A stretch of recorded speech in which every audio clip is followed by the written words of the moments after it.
आपदामपहर्तारं दातारं सर्वसम्पदां लोकाभिरामं श्रीरामं भूयो भूयो नमाम्यहम्। कूजन्तं राम रामेति मधुरं मधुराक्षरम् आरुह्य कविताशाखां वन्दे वाल्मीकिकोकिलम्।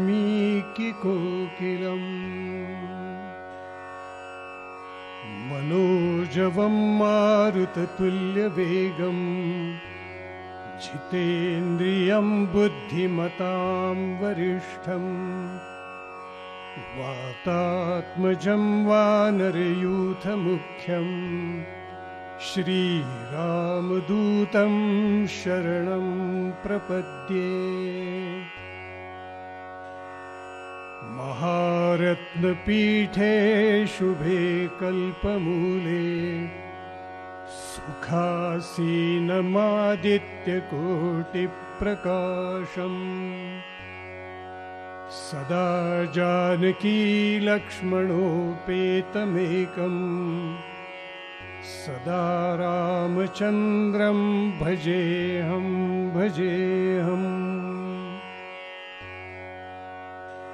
आदौ रामतपोवनादिगमनं हत्वा मृगं काञ्चनं वैदेहीहरणं जटायुमरणं सुग्रीवसम्भाषणं वालीनिर्दलनं समुद्रतरणं लङ्कापुरीदाहनं पश्चाद्रावणकुम्भकर्णहननम् एतद्धि रामायणम्।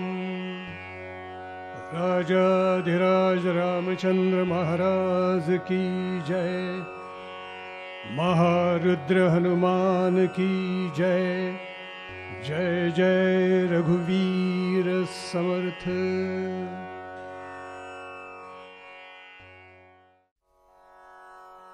त्रैलोक्य पावनी प्रभू श्री रामचंद्रांचे अलौकिक चरित्र आपल्या विशुद्ध अंतःकरणात धारण करून त्याद्वारे आपली कुटुंब संस्था, आपला समाज, आपलं राष्ट्र पुन्हा एकदा एकात्म आणि बलवान करण्यासाठी,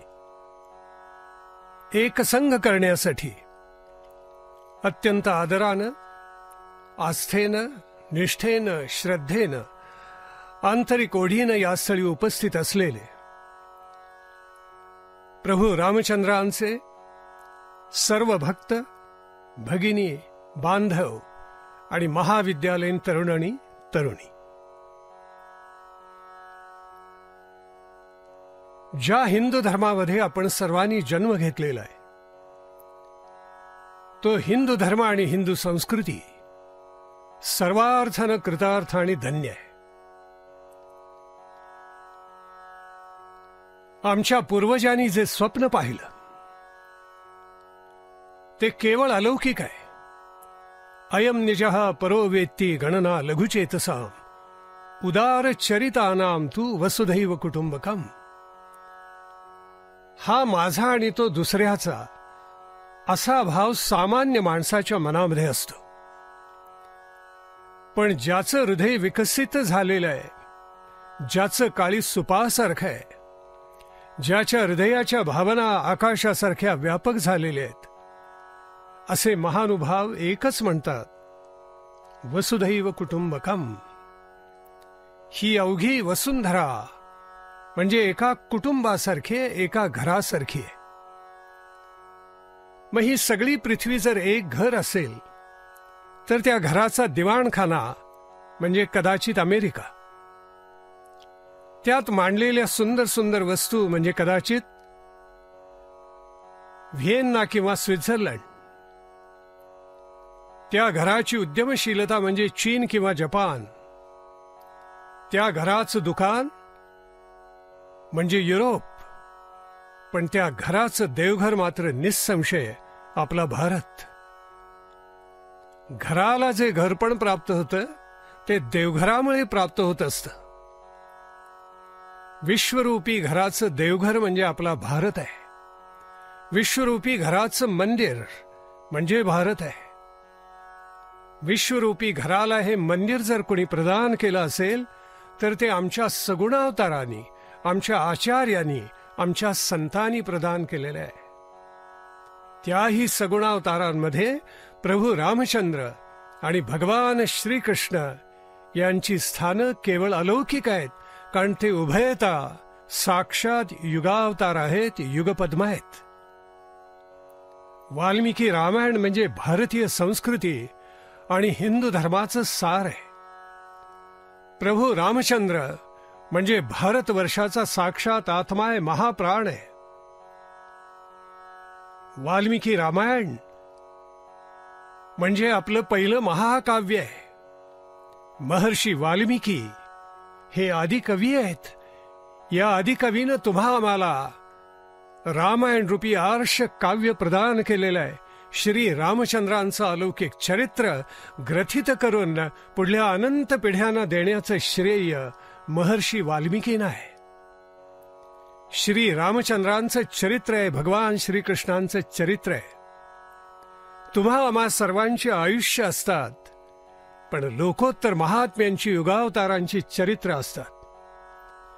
आयुष्यात खरं तर विशेष काही घडत नाही, पण चरित्राच्या प्रत्येक पानावर प्रेरणा असते. जिथे सद्गुणांचा परोत्कर्ष असतो त्याला चरित्र म्हणतात. आदर्श जीवन मूल्य जिथे शिरोधारी केलेली असतात आणि प्रत्यक्ष आचरणामध्ये आचरली जातात त्याला चरित्र म्हणतात. जिथे मानवता सादर केवळ धारणच केली जात नाही तर व्यवहारामध्ये सुद्धा उतरवली जाते त्याला बंधू भगिनीनो चरित्र असं म्हणतात. जिथे राष्ट्रभक्तीची ज्वाला अंतःकरणामध्ये उचंबळून आलेली असते त्याला चरित्र म्हणतात. समाजाला आपल्याबरोबर चालवावं, सत्पथावर न्यावं, सन्मार्ग दाखवावा असा हव्यास ज्या ठिकाणी असतो त्याला चरित्र म्हणतात. जीवनामध्ये जे जे उत्कट, जे जे भव्य, जे जे दिव्य, जे जे उन्नत ते ते आचरावं याला म्हणतात चरित्र. प्रभू रामचंद्रांचं आणि भगवान श्रीकृष्णांचं असं हे अलौकिक चरित्र आहे. आपल्या हिंदू धर्माने 3 प्रस्थानत्रयींचं अलौकिक दान केवळ हिंदूंना नाही तर मानवी संस्कृतीला दिलेलं आहे. पहिली आहे ती वैदिक प्रस्थानत्रयी, दुसरी आहे ती पौराणिक प्रस्थानत्रयी आणि तिसरी जी आहे त्याला म्हणतात संतांची प्रस्थानत्रयी. आपली दशोपनिषद, ब्रह्मसूत्र आणि श्रीमद भगवद्गीता या तिन्हीला मिळून वैदिक प्रस्थानत्रयी असं म्हटलं जातं. ईशावास्य उपनिषद, ऐतरेय उपनिषद, कठ उपनिषद, केन उपनिषद, छांदोग्य उपनिषद, तैत्तिरीय उपनिषद, बृहदारण्यक उपनिषद, प्रश्न उपनिषद, मांडुक्य उपनिषद आणि मुंडक उपनिषद ही दशोपनिषद सुविख्यात आहेत, प्रख्यात आहेत. किंबहुनाचा तत्वज्ञानाचा परोत्कर्ष तुम्हा आम्हाला या दशोपनिषदामध्ये पाहायला मिळतो. या उपनिषदांना श्रुतिप्रस्थान असं म्हटलं जातं. ब्रह्मसूत्र ही सूत्रबद्ध आहेत आणि सूत्र जितकं लहान तितका त्याचा आशय मोठा. अणु जितका लहान तितका तो अधिक स्फोटक असतो, अधिक व्यापक असतो. या न्यायानं सूत्र जेवढं लहान तेवढा त्याच्यामधला आशय प्रचंड. महर्षी व्यासाने रचलेली ब्रह्मसूत्र ही अशीच आहेत. तत्वज्ञानाच्या दृष्टीनं, आशयाच्या दृष्टीनं वैदिक सनातन धन आणि त्याच्या सहित वैदिक सनातन धर्म आणि हिंदू धर्म याचं सारभूत ज्याच्यामध्ये उतरलेलं आहे अशी ती ब्रह्मसूत्र आहेत. या ब्रह्मसूत्रांना न्यायप्रस्थान म्हणतात आणि श्रीमद भगवद्गीता हा स्मृतिप्रस्थान ग्रंथ आहे. रामायण, महाभारत आणि भागवत याला पौराणिक प्रस्थानत्रय म्हणतात आणि संतांची प्रस्थानत्रयी प्रत्येक प्रांतानुसार बदलत जाते. उदाहरणार्थ महाराष्ट्रामध्ये माऊलींची भावार्थ दीपिका किंवा ज्ञानेश्वरी, नाथांचं भागवताच्या 11 स्कंधावर झालेलं भाष्य किंवा टीका ग्रंथ म्हणजे एकनाथी भागवत, तुकोबांचा गाथा किंवा समर्थांचा दासबोध मिळून महाराष्ट्रातली संतांची प्रस्थानत्रयी सिद्ध होते. उत्तर भारतामध्ये आपण गेलो, उत्तर प्रदेशामध्ये, तर कबीर, सूरदास आणि तुलसीदास ही प्रस्थानत्रयी तिथे आहे. संतांची प्रस्थानत्रयी ही प्रांताप्रमाणे, राज्याप्रमाणे बदलत जाते, पण या 3 प्रस्थानत्रयींमध्ये आपला सगळा वैदिक सनातन धर्म, हिंदू धर्म सामावलेला आहे. जन्माला यावं आणि एवढाचा अभ्यास करून प्रत्येक मानवानं कृतार्थ व्हावं. पण गंमत अशी आहे की एवढं सोडून माणसं बाकी सगळं वाचतात. रामचरित्र ज्या वाल्मिकी रामायणामध्ये आलेलं आहे तो आपला प्रत्यक्ष इतिहास आहे, कारण वाल्मिकीनी आपल्या डोळ्यांनी बघून तो इतिहास ग्रथित केलेला आहे. हे वाल्मिकी रामायण म्हणजे पौराणिक प्रस्थानत्रयीचा एक भाग आहे. पुराणातली वांगी पुराणातच राहू देत अशी तरुण पिढीची एक धारणा आहे. म्हणून त्यांच्यासाठी हा मुद्दा उलगडा करायला पाहिजे की पुराण याचा अर्थच मुळात नित्य नूतन असं आहे. पुर म्हणजे सप्तलोकात्मक विश्व, म्हणजे सप्तखंड जे आहेत, कॉन्टिनेंट्स आहेत, हे सगळं विश्व म्हणजे पुर. आणि अन म्हणजे त्यात चालणारे सगळे सांस्कृतिक व्यापार. थोडक्यात या विश्वाचा, जगाचा इतिहास ज्याच्यामध्ये सामावला जातो त्याला पुराण असं म्हटलं जातं.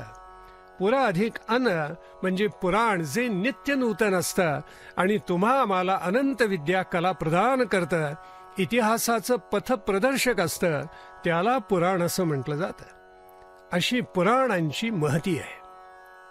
वाल्मिकी रामायणाची कथा आज सेतू हिमाचल पसरलेली आहे आणि प्रत्येक हिंदू धर्मीयाच्या अंतःकरणामध्ये श्री रामचंद्रांचं चरित्र हे हृदय सिंहासनावर विराजमान झालेलं आहे. रामांचं चरित्र केवळ अलौकिक आहे. म्हणून या रामचरित्राचं भविष्य सांगताना सायणाचार्यांसारख्या अलौकिक आचार्याने सुद्धा म्हटलेलं आहे, यावत स्थास्यन्ति गिरया सरितश्च महीतले तावत रामायण कथा लोकेषु प्रचरिष्यति. अर्थ असा झाला की जोपर्यंत या भूतलावर पर्वत आहेत, नद्या आहेत आणि अध्यात्म रूपानं घ्यायचं झालं तर आकाशात सूर्यचंद्र आहेत, तोपर्यंत श्री रामचंद्रांची कथा, श्री रामांचं चरित्र लोकांमध्ये नित्य राहील, किंबहुना ते अजरामरच आहे. अशी रामचरित्राची महती आहे, असं रामचरित्राचं सामर्थ्य आहे. वाल्मिकी रामायण म्हणजे हिंदू जीवन, हिंदू सभ्यता, हिंदू संस्कृती, हिंदू धर्म, हिंदू आदर्श, हिंदू चारित्र्य, हिंदू नीती, हिंदू व्यवहार, हिंदू पवित्रता, हिंदू दर्शन, हिंदू शासन, हिंदू मानवता, हिंदू विचार पद्धती, हिंदू मनोवृत्ती, हिंदू गार्हस्थ्य, हिंदू दाम्पत्य भाव, हिंदू स्वाभिमान आणि हिंदू कर्तव्य यांचा जिवंत संजीवन असा अनुपम स्रोत आहे. रामायणाची कथा केवळ अलौकिक आहे. मानवी समाजाला पावनतेच्या, पवित्रतेच्या उच्च शिखरावर पोहोचवणारे सीतेचे त्रिलोकवंद सतीत्व वाल्मिकी रामायणामध्येच आलेले आहे. मानव कुटुंबाला एकता, समानता, आदर्श भ्रातृभाव शिकवणारी, अद्वैतवादाला संमत पण प्रेमभक्तियुक्त भरताची लोकोत्तर पादुका स्थापना सर्वार्थानं अलौकिक आहे. दशरथाच्या स्नेह आणि धर्मनिर्वाहक सामंजस्यपूर्ण प्रायश्चित्ताचा ज्वलंत उच्च आदर्श वाल्मिकी रामायणातच आहे. पवनसुत हनुमंताची त्रिकाल दुर्लभ सेवा आणि दास्याचा आदर्श तोही वाल्मिकी रामायणातच आहे. जटायू सारख्या एका पक्षाचा आत्मत्याग तोही वाल्मिकी रामायणामध्ये आहे. लक्ष्मणाची संरक्षणात्मक भ्रातृभावपूर्ण दिव्य सेवा, सुमित्रेचा अपूर्व पुत्रोपदेश असे दिव्यातिदिव्य आदर्श रामायणातच आहेत. आणि त्याच्याच जोडीला मंथरा, कैकेयी, रावण यांचा आत्मघात करणारा प्रयास सुद्धा रामायणामध्येच आहे. या व्यतिरिक्त दशरथाचं अपूर्व मंत्रिमंडळ, विश्वामित्राची दिव्यास्त्र, जनकाचा अद्वैत, भरताचा निष्पक्षपाती राज्यव्यवहार, अयोध्येमधले दुर्लभ नागरिक, वसिष्ठांचं अद्वितीय उच्च ब्राह्मण्य, नलाचा महान शिल्पयज्ञ म्हणजे अलौकिक सेतुबंधन, विभीषणाचा सत्पक्ष, अशा कितीतरी अभूतपूर्व गोष्टी या वाल्मिकी रामायणामध्येच आहेत. वाल्मिकी रामायणामधली राजनीती, धर्मनीती, अर्थनीती, युद्धनीती, नगर निर्माण विद्या, विमान विद्या, दिव्य शस्त्रास्त्र साधन विद्या, अध्यात्म विद्या, भौतिक विद्या या सर्वांचा अभ्यास करावा तितका खरोखर थोडाच आहे. पण याही पेक्षा महत्वाचं म्हणजे वाल्मिकी रामायण हे एक आदर्श महाकाव्य म्हणूनही केवळ अलौकिक आहे. रामायणातील संगीतमय काव्याचा स्रोत, नीतिमय सुंदर अभिव्यंजन, मधुर आणि दिव्य असा भावप्रवाह, धर्ममय विचारांची परिपक्वता, शिल्पमय सुंदर असा शब्दविन्यास, विचारांची परिपक्वता, नृत्यमय घटना संघात, चित्रमय अलंकारिक व्यक्तिचित्रण, अतिशय चातुर्यपूर्ण असे संवाद, शोकमय असा विलाप, आत्ममय संबंध, सृष्टी विसृष्टीमय लोकोत्तर मृदू संकल्पना, मनमोहक भाषा सौष्ठव, मूर्तिमय छंद छटा, रसात्मक कथा प्रसंग, विश्लेषणात्मक संवाद विवाद, चित्र विचित्र प्राकृतिक सौंदर्याचं चित्रण, चरित्रात्मक महान जीवन आदर्श, काव्योचित सुंदर शिवसत्याचा स्वर्गीय संदेश, वाल्मिकींची श्रद्धा आणि विश्वास जागवणारी प्रवचन, कला रसात्मक काव्य प्रतिभा यांनी रामायणाला आदर्श वाल्मिकी रामायण केलेलं आहे. यामुळेच की काय, या आदिकाव्यावर अनादि कालखंडापासून प्राच्य विद्या विद्वान, तत्वज्ञ, मर्मज्ञ, काव्यरसिक, कवी, महाकवी, मनोविज्ञानी, दार्शनिक, वैज्ञानिक, कलाविशारद, अध्यात्मयोगी, योगी, अध्यात्मवादी, कवी, इतिहासकार, कर्मयोगी, लेखक आणि अगदी सर्वसामान्य माणसांनीही अतोनात प्रेम केलेले आहे. प्रभू रामचंद्र भारताचे महाप्राण आहेत आणि महर्षी वाल्मिकी भारताचे आदिकवी आहेत. श्रीरामानी प्रत्येक मानवाचं चरित्र, नवे आयुष्य आपल्या चरित्रांनी व्यापून टाकलेलं आहे. सर्व मानवी जीवनामध्ये श्रीराम ओतप्रोत भरलेलं आहे.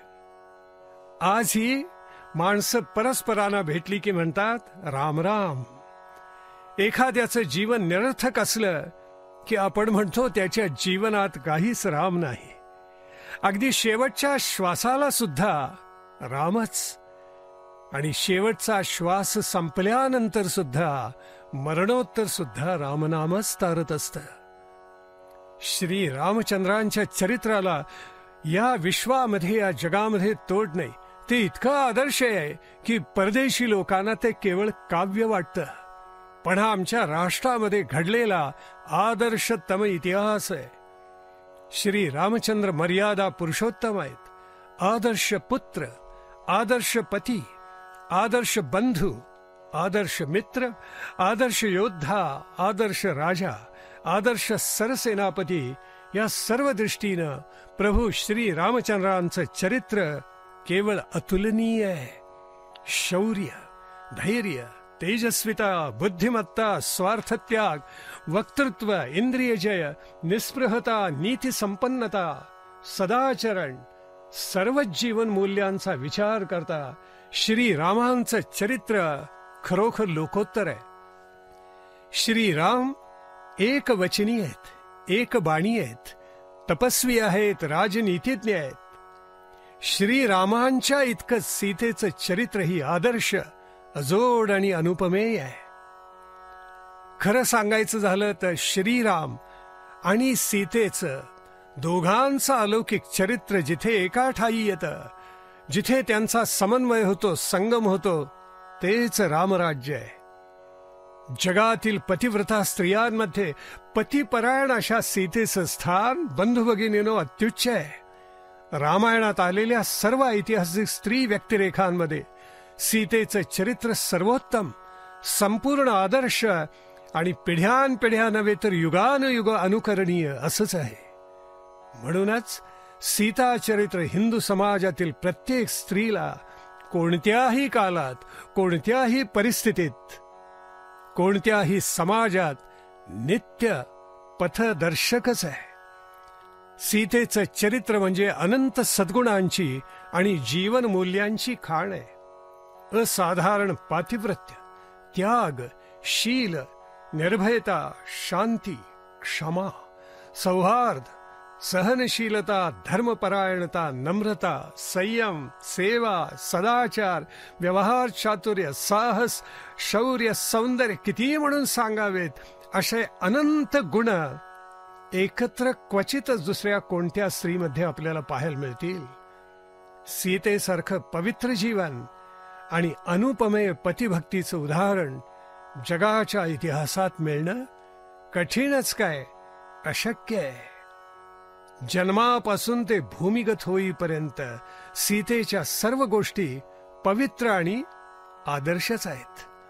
तिच्या जीवनात एकही घटना अशी नाही की ज्यामधून आपल्या माता भगिनी मुलीसुना यांना उत्तम संस्कार मिळू शकणार नाहीत.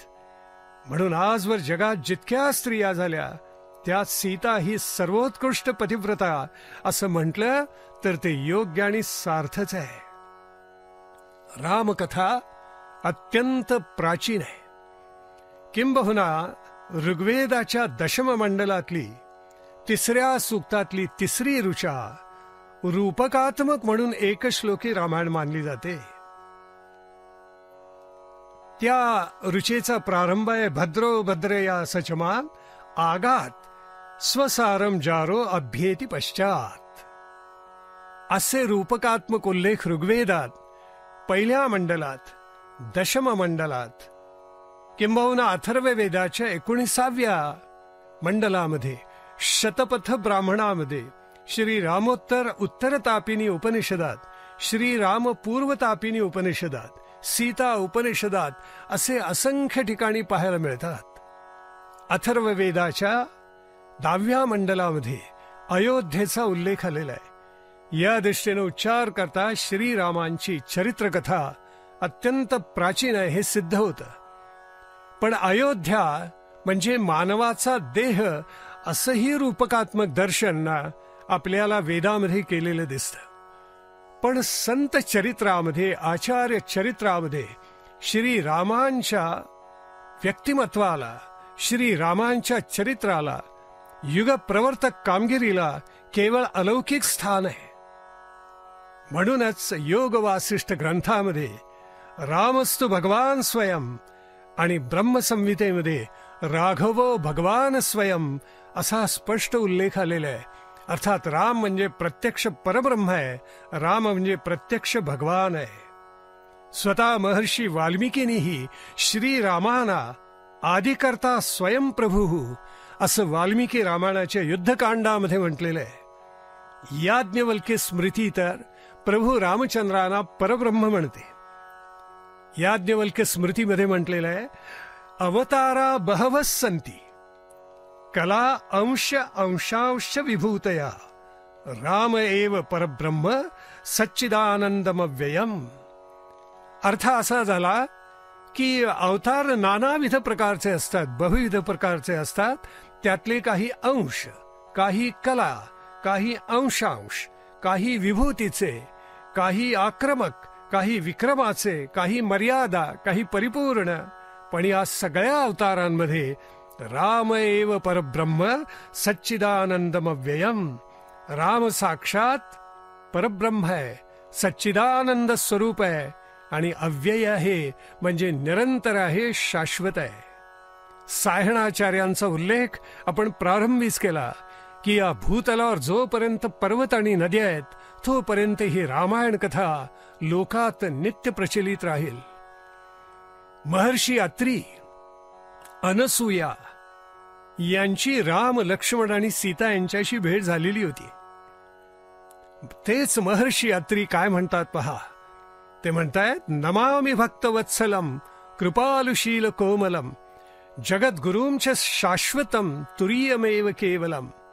अर्थ असा झाला की भक्तवत्सल, कृपालू, श्रेष्ठ शील असलेल्या, कोमल तनू असलेल्या, शाश्वत जगद्गुरू आणि प्रत्यक्ष तुरीय स्वरूप असलेल्या श्री रामाना मी पुनः वंदन करतो. महर्षी व्यासांचं कर्तृत्व तर अमर्याद आहे. अध्यात्म रामायण ही त्यांचीच रचना मानली जाते. पुराणांतरी तर अनेक स्थळी रामकथा आलेली आहे. तेही कर्तृत्व महर्षी व्यासांचंच आहे. भागवताच्या 9व्या स्कंधामध्ये श्रीरामांचा आदर्श महर्षी व्यासांनी सानंद गायलेला आहे.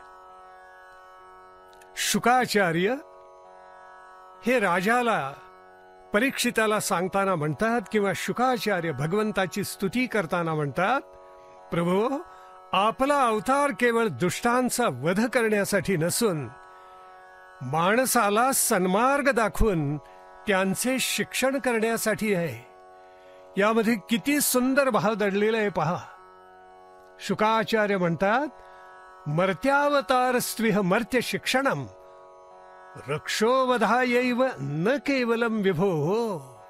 प्रभो, आपला अवतार सद्धर्माची प्रतिष्ठापना, सज्जनांचं परित्राण आणि दुष्टांचं हनन याच्यासाठी तर आहेच आहे, पण मानवाला सन्मार्ग दाखवून त्यांचं शिक्षण करण्यासाठी, त्यांना जीवन मूल्यांचे आदर्श देण्यासाठी, त्यांच्यातल्या सद्गुणांचा परोत्कर्ष व्हावा यासाठी आहे.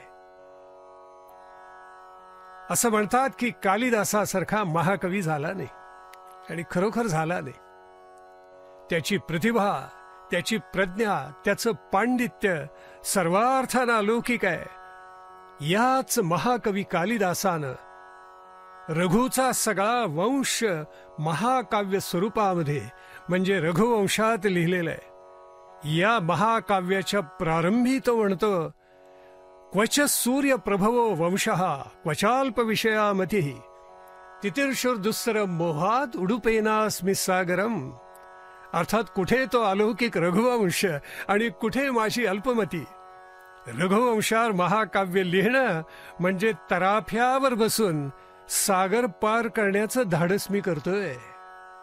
महाकवी कालिदासाचे पाय सुद्धा रामचरित्र लिहिताना लटपटलेले होते. म्हणजे या चरित्राची उंची काय असेल आपण आपल्या मनाशी कल्पना करा. आपल्याकडे एक सुंदर आख्यायिका सांगितली जाते की सगळ्या कवींनी प्रश्न केलेला होता प्रत्यक्ष शारदेला, सरस्वतीला, की इतके कवी तुझ्याकडे संस्कृत भाषेमधले यातला श्रेष्ठ कवी कोण आहे तो सांग. त्यावेळी शारदा सरस्वती हसून म्हणालेली होती, कविर्दंडी कविर्दंडी कविर्दंडी न संशय. सगळेजण आश्चर्यानं थक्क झाले, कारण महाकवी दंडीचा उल्लेख तो सर्वश्रेष्ठ आहे म्हणून प्रत्यक्ष सरस्वतीने केला. कोणीतरी विचारलं, माते मग कालिदासाचं काय? त्यावेळी सरस्वती माता हसली आणि म्हणाली, बाळानो, मी आणि कालिदास एकच नव्हे काय? इतकीही ज्याची योग्यता, त्या कालिदासाला सुद्धा रघुवंशावर महाकाव्य लिहिणं किती अवघड आहे याची जाणीव झालेली होती. आचार्यांचे आचार्य म्हणजे आदि शंकराचार्य. या शंकराचार्यांनी श्रीरामांचे एक उत्कट स्तोत्र लिहिलेले.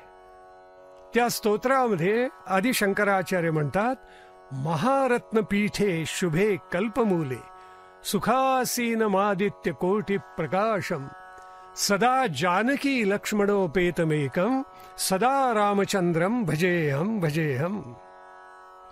अर्थात कल्पवृक्षाखाली अत्यंत सुंदर अशा रत्नजडित सिंहासनावर सुखानं विराजमान असलेल्या, कोटी सूर्याप्रमाणे तेजानं झळाळणाऱ्या आणि सदा सर्व काळ जानकी आणि लक्ष्मण यांनी युक्त असलेल्या प्रभू रामचंद्रांना मी सर्व काळ भजत आहे. मी सर्व काळ त्यांची सेवा करत आहे. विशिष्टाद्वैत संप्रदायाचे यामुनाचार्य यांनी तर श्रीरामाना समस्त कल्याण गुण अमृतोदधीही म्हटलेलं आहे. म्हणजे प्रभू रामचंद्र म्हणजे कल्याणमय सद्गुणांचा अमृतमय महासागरच आहे. विशिष्टाद्वैत संप्रदायाचे भाग्यविधाते आणि थोर आचार्य रामानुजाचार्य यांचं नाव राम अधिक अनुज. अनुज म्हणजे भाऊ सख्खा. रामाचा अनुज म्हणजे लक्ष्मण असंच आहे. द्वैताद्वैत तत्वज्ञानाचे थोर आचार्य निंबार्क म्हणतात, श्री रामचंद्र रघुनाथ जगत शरण्य राजीव लोचन धनुर्धर रावणारे सीतापते रघुपते रघुवीर रामत्रायस्व केशव हरे शरणागतम माम. मी तुला अनन्य भावानं श्रीरामा शरण आलेलो आहे. माझं रक्षण कर, माझं त्राण कर. पुष्टिमार्ग अत्यंत लोकप्रिय करणारे, शुद्धाद्वैताचं तत्वज्ञान देणारे वल्लभाचार्य, त्यांना तर श्री रामचरित्रामधल्या अहल्या उद्धार, शबरी आतिथ्य स्वीकार, सेतुबंधन आणि स्वधामगमन या श्री रामचंद्रांच्या 4 लीला अत्यंत आवडतात. श्रीरामांची त्यांनी अंतःकरणापासून प्रार्थना केलेली आहे. अस्मत् प्रसाद सुमुखः कलया कलेश इक्ष्वाकुवंश अवतीर्य गुरोर्निदेशे तिष्ठन् वनम सदयितानुज आविवेश यस्मिन् विरुद्ध्य दशकंधर आरती मार्छेत.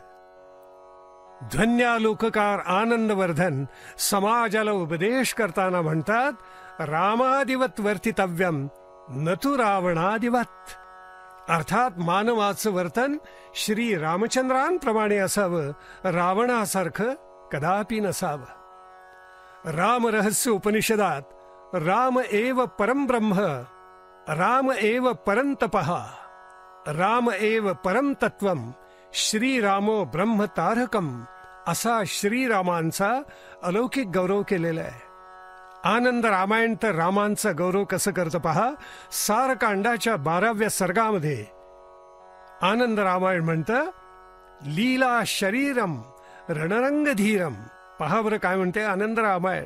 लीला शरीरम रणरंगधीरम विश्वैकसारम रघुवंशहारम गंभीरनादम जित सर्ववादम श्रीरामचंद्रम सततम नमामि. गोस्वामी तुलसीदासांविषयी तर काय सांगावं. त्यांचा आस, ध्यास, विश्वास सगळं काही प्रभू रामचंद्रच आहे. आज उत्तर भारतातलं एकही घर असं आपल्याला सापडणार नाही की जिथे तुलसीदासांचं रामचरित मानस नाही. घरोघरी रामकथा उत्तर भारतामध्ये नेण्याचं श्रेय गोस्वामी तुलसीदासांना आहे. आख्यायिका अशी सांगितली जाते की पूर्वाश्रमामध्ये तुलसीदास अत्यंत भौतिक होते. त्यांची पत्नी रत्नमाला अत्यंत देखणी होती आणि तिच्यावर त्यांचं इतकं उत्कट प्रेम होतं की एका क्षणाचाही विरह त्यांना सोसवत नसे. म्हणून त्यांनी तिला बरीच वर्ष माहेरीच पाठवलं नव्हतं. शेवटी रत्नमालेचा भाऊ आला आणि खूप आग्रह करून तुलसीदासांच्या पत्नीला, आपल्या बहिणीला तो माहेरी घेऊन गेला. एक दिवस सुद्धा तुलसीदासांना पत्नीचा विरह सहन होईना. पावसाळ्याचे भयंकर दिवस होते. नदीचं पात्र तुडुंब भरलेलं होतं आणि अशा पूर आलेल्या नदीमध्ये तुलसीदासांनी धाडकन उडी घातली. प्रचंड ओढ होती नदीला, पूर आलेला होता. शेवटी एका लाकडाच्या ओणक्याचा आधार घेऊन त्यांनी नदी कशीबशी ओलांडली ते पैल तीरावर पोहोचले. पत्नीच्या माहेरमध्ये गेले त्यावेळी त्यांच्या लक्षात आलं की तिचं स्थान, तिची खोली आहे ती माडीवर होती आणि माडीवरून खिडकीतून एक दोर खाली सोडलेला होता. तुलसीदासांना अत्यानंद झाला आणि त्या दोराचा आधार घेऊन ते वर गेले. दार ठोठावलं. कंदील घेऊन त्यांची पत्नी बाहेर आली आणि आपल्या पतीला पाहिल्यावर खरंच अवाक झाली. नदी ओलांडलेले, पावसात भिजून चिंब झालेले तुलसीदास इथपर्यंत कसे पोचले हे तिला खरोखर कळेना. तिनं प्रश्न केल्यावर तुलसीदास म्हणाले, तुझे चातुर्य किती. मी थेट वरती माडीवर यावं म्हणून तो दोर सोडून ठेवलेला आहेस. त्यावेळी पत्नी म्हणाली, मी असं काही केलेलं नाही, काय आहे पाहूया. आणि कंदिलाच्या उजेडात त्या दोघांनी पुढे जाऊन पाहिलं तर त्या पावसामध्ये थंडीमध्ये काकडलेला एक भयंकर नाग खाली लोंबत होता. त्याच्या आधारानं तुलसीदास माडीवर येऊन पोचलेले होते. पाऊस जरा कमी झाल्यानंतर कोणत्या ओणक्याच्या आधारे तुलसीदास पैल तीराला आले म्हणून पाहायला जातात तर एक फुगलेलं प्रेत नदीमध्ये होतं. त्याच्या आश्रयानं तुलसीदास पैल तीराला पोचलेले होते. सुंदर निस्तब्ध मौन अवस्थेमध्ये पती पत्नी ज्यावेळी घरी पोचले त्यावेळेला काही क्षण दोघे निशब्द होते. मात्र तुलसीदासांची पत्नी म्हणाली, हाड मांस का देह मम. माझ्या देहात काय, ज्या देहावर तुम्ही इतकी प्रीती करता त्याच्यामध्ये हाड आणि मांस याच्या पल्याड काय. हाड मांस का देह मम तापर जितनी प्रीती. अशा हाडा मांसाचा माझा देह आहे, पण नाथ आपण त्याच्यावर किती प्रेम करतात. तापर जितनी प्रीती तिसू आधी जो राम प्रीती. त्याची अर्धी प्रीती जरी, त्यातलं अर्ध प्रेम जरी रामानं दिलं, तिसू आधी जो रामप्रती मिटीही जाय भवभीती. भवसागराचं सगळं भय तुमच्या मनातून निघून जाईल नाथ. आणि तुलसीदास आर पार पालटले. अर्थात ही दंतकथा आहे, पण त्याचं तात्पर्य अत्यंतिक महत्वाचं. एवढा भाव आपण लक्षामध्ये ठेवायचा.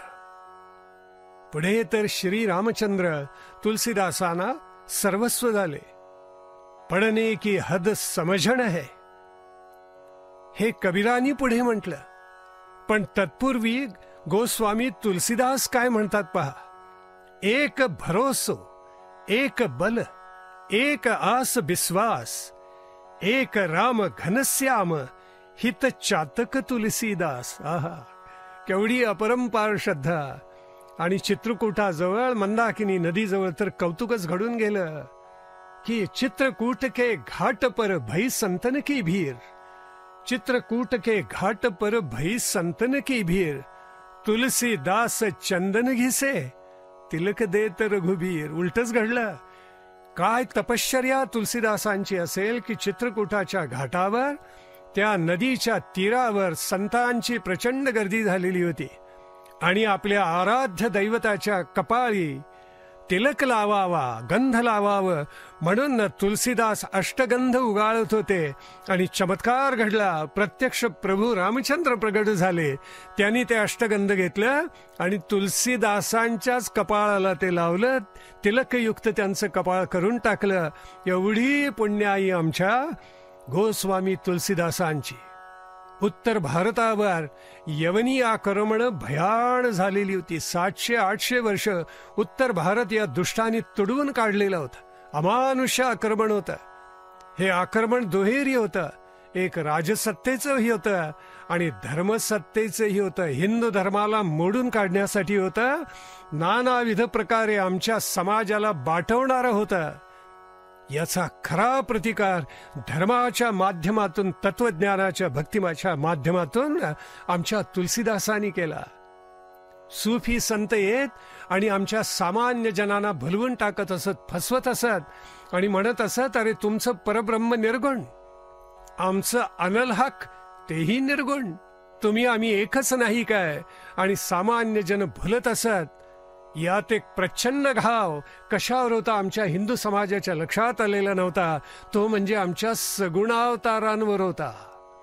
सगुण मान्य नव्हता आक्रमकांना.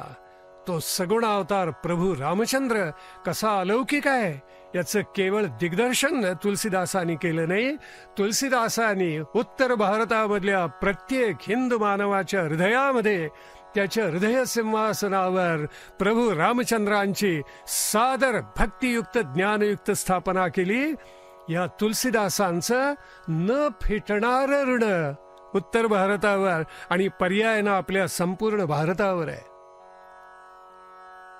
कबीराला म्हणतात, संत कबीराला या समहा. त्यांनी रामाची दोन्ही रूप मांडलेली आहेत, निर्गुण आणि सगुण. निर्गुण राम त्याला अत्यंत प्रिय आहे. पण तोच कबीर काय म्हणतो पहा. कबीर म्हणतो, पढ़ने की हद समझ है पढ़ने की हद समज आहे. वाचायचं कशासाठी? ग्रंथ वाचायचे, अभ्यास करायचा कशासाठी? समजावं, उमजावं म्हणून. पढ़ने की हद समज है, समझण की हद ज्ञान. समजलं उमजलं की त्याची सीमारेषा कोणती? तर त्याची सीमारेषा म्हणजे आत्मज्ञान. पढ़ने की हद समज है, समझण की हद ज्ञान. आता आत्मज्ञान झाल्यावर त्याची सीमारेषा काय असेल? पण कबीर पुढे कौतुकाने म्हणतो की ज्ञान की हद राम है, यह सिद्धांत उरान. हा हा, पहा बरं, पढ़ने की हद समझ है, समझण की हद ज्ञान, ज्ञान की हद राम नाम है, यह सिद्धांत उरान. ज्या वेळेला या भारतवर्षाला अत्यंत वाईट दिवस आलेले होते, त्यावेळेला संत श्रेष्ठ एकनाथ आणि राष्ट्रगुरु समर्थ रामदासांनी रामकथेच्या माध्यमातूनच या भारताला, इथल्या मातीच्या कणाकणाला पुन्हा संजीवनाचा मंत्र दिलेला आहे. नाथांनी रामकथेला जगदोद्धारण रामकथा म्हटलेलं आहे आणि भावार्थ रामायणाच्या माध्यमातून महाराष्ट्राचा पराक्रम त्यांनी पुन्हा जागवला. आता सकळांसी हेची प्रार्थना, अहर्निशी स्मरा रघुनंदना, हा महामंत्र नाथांनी भावार्थ रामायणाच्या रूपाने जागवला. समर्थांविषयी तर काय बोलावं?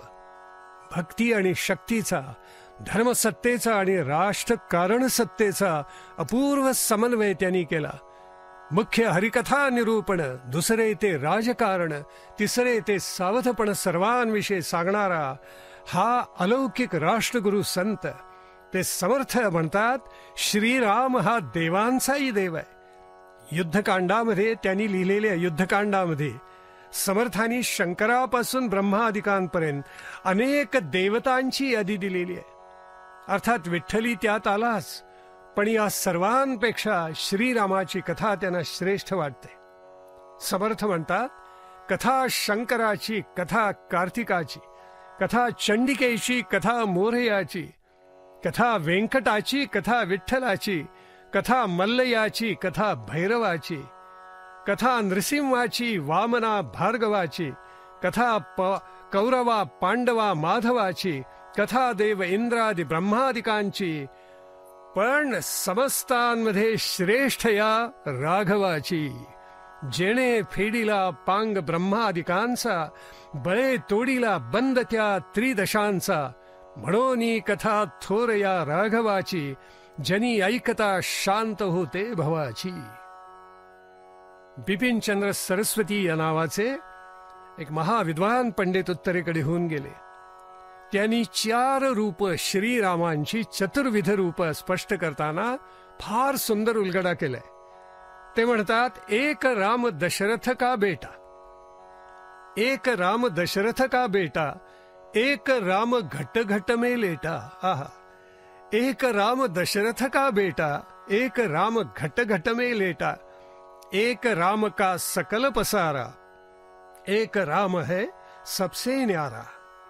अर्थ असा झाला की रामचंद्राचं पहिलं रूप म्हणजे दशरथ पुत्र सगुणावतार, मर्यादा पुरुषोत्तम श्रीराम, हे पहिलं रूप झालं.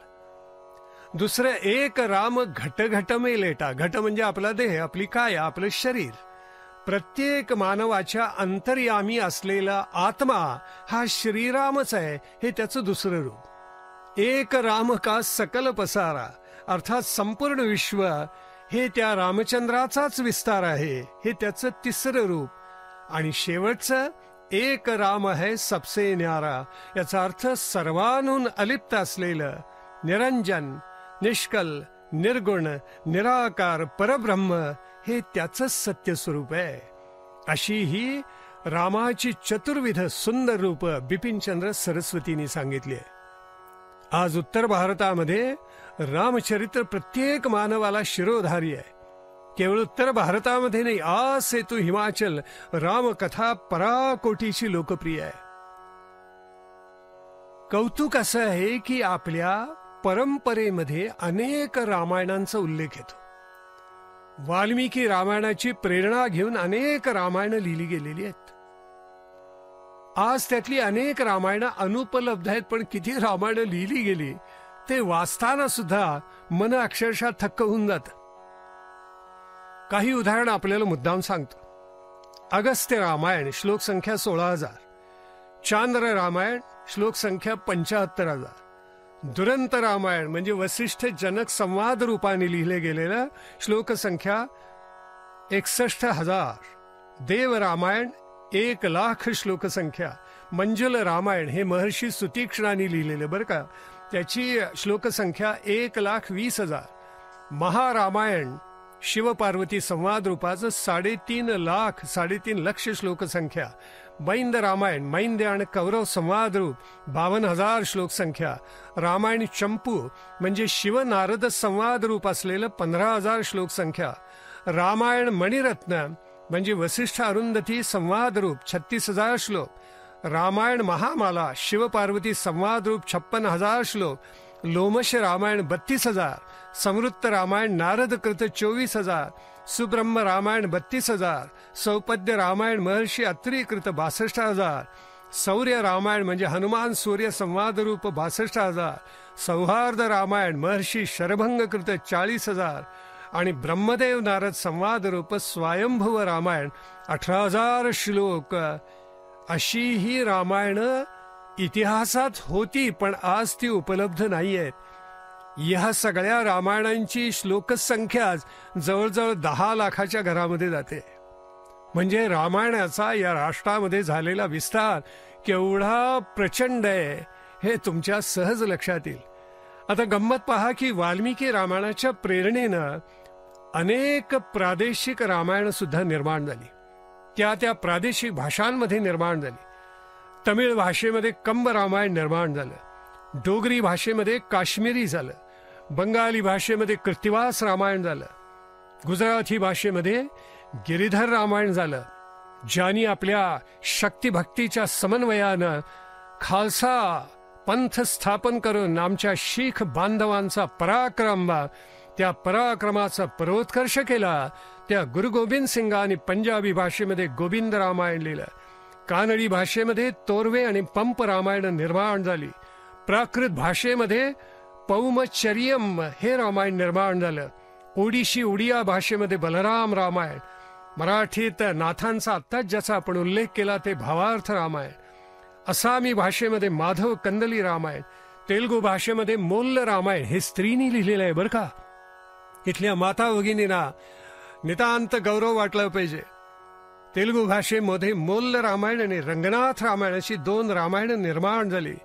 हिंदीमध्ये तुलसीदासांचं रामचरितमानस आलं, मराठीत भावार्थ रामायण, जसं नाथांचं आलं तसा श्रीधरांचा रामविजय सुद्धा आला. फारसी भाषेमध्ये रामायण मसीही निर्माण झालं. ओडिशी भाषेमध्ये आणखीन एक सारलादासांनी निर्माण केलेलं असं सुंदर रामायण आहे. असे हे रामायणाचे अनंत विविध आविष्कार आपल्या भारतामध्ये निर्माण झाले. ते जसे निर्माण झाले तसे पुढे सुद्धा युगानयुग निर्माण होत राहतील, कारण रामकथा, श्री रामचरित्र आणि मूल इतिहास असलेलं वाल्मिकी रामायण असंच अत्यंत अद्भुत, उदात्त, उन्नत आणि पराकोटीचं प्रेरणादायी आहे. आपल्याला ऐकून सुद्धा आश्चर्य वाटेल की संस्कृत भाषेमध्ये अनेक रामायण निर्माण झालेली आहेत.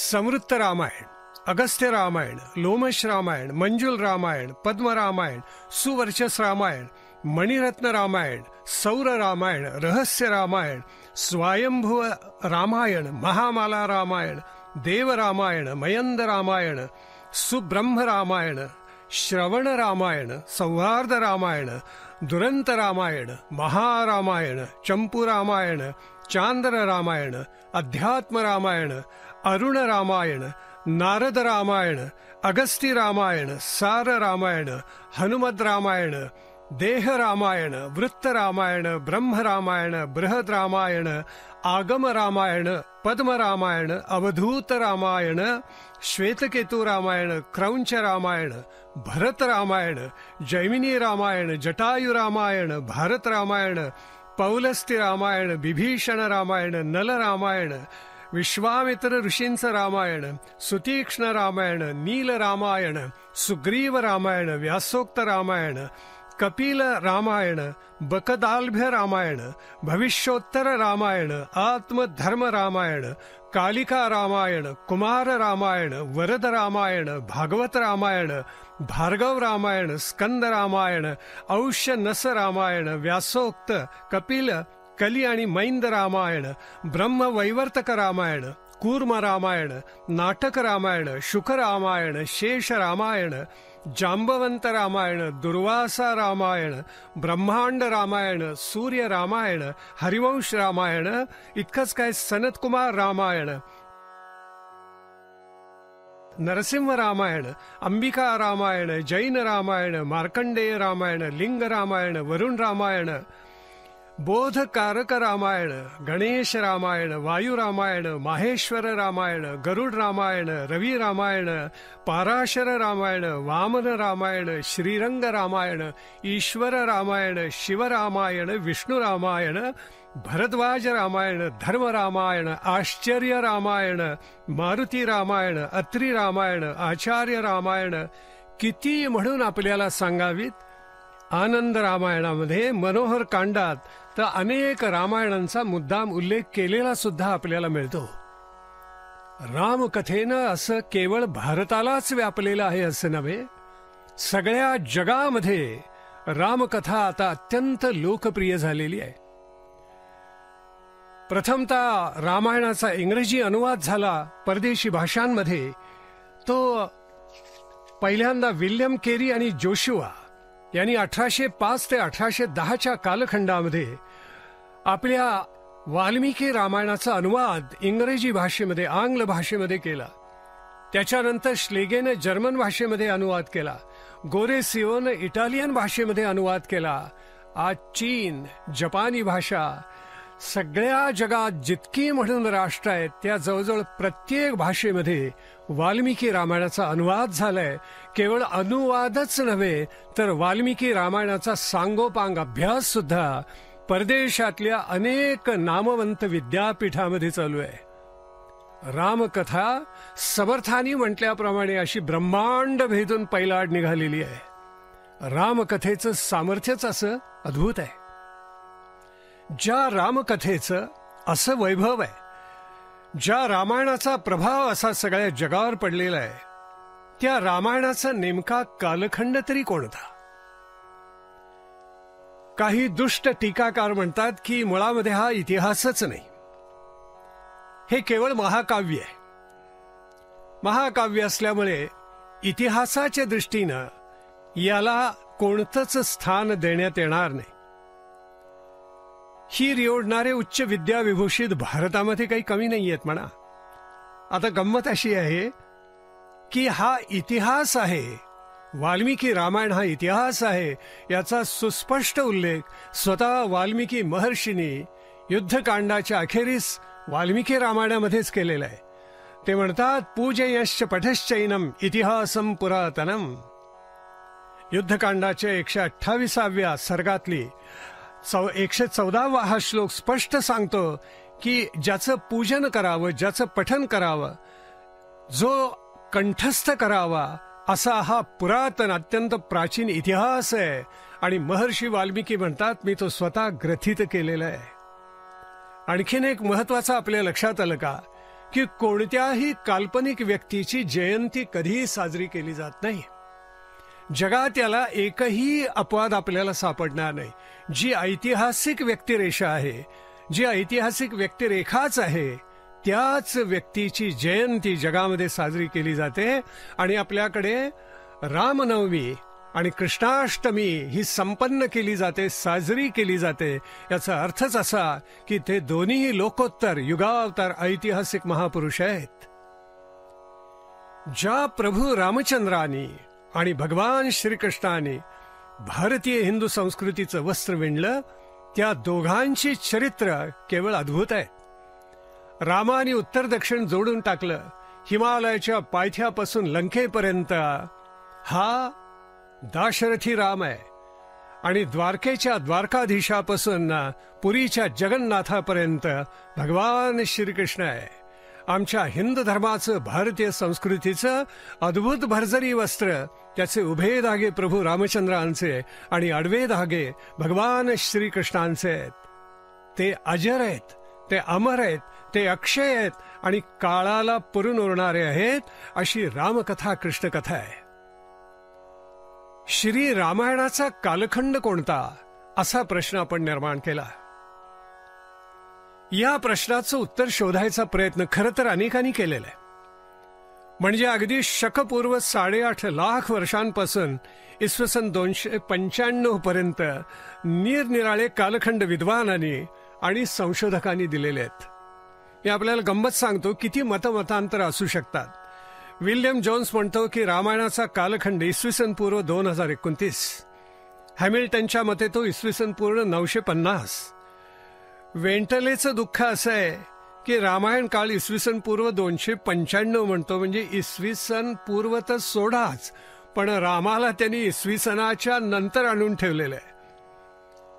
विल्फर्ड नावाचा विद्वान म्हणतो की इसवी पूर्व 1700 ते 1600 एवढाच रामायणाचा कालखंड आहे. गोरेसिओनी किंवा गॉरिशिओ असं त्याचं नाव, तो म्हणतो इसवी पूर्व 14वे शतक. याकोबेनी म्हटलेले इसवी पूर्व 600. मोनियर विल्यम्स म्हणतो इसवी पूर्व 500. टॉड नावाचा पाश्चात्य इतिहासकार म्हणतो इसवी पूर्व 100. गेयाम म्हणतो इसवी पूर्व 105. श्लेगेल म्हणतो इसवी पूर्व 11वे शतक. ही सगळी मतं पाश्चात्य विद्वानांची आहेत. भारताचा प्राचीन इतिहास जितका अर्वाचीन दाखवता येईल तितका आनंद या विद्वानांना होतो. न्यायमूर्ती तेलंग असोत, म्हणजे आपले भारतीय महापंडित, न्यायमूर्ती तेलंग असोत, राब वैद्य असोत, दीक्षित असोत, अन्य कोणीही असोत, या सगळ्या भारतीय विद्वानांनी पाश्चात्य प्रभावाखाली लेखन केलेलं आहे. आणि त्यामुळे परदेशी विद्वान रामायण काळ इसवी पूर्व 1000च्या आत आणण्याचा आटापिटा करतात.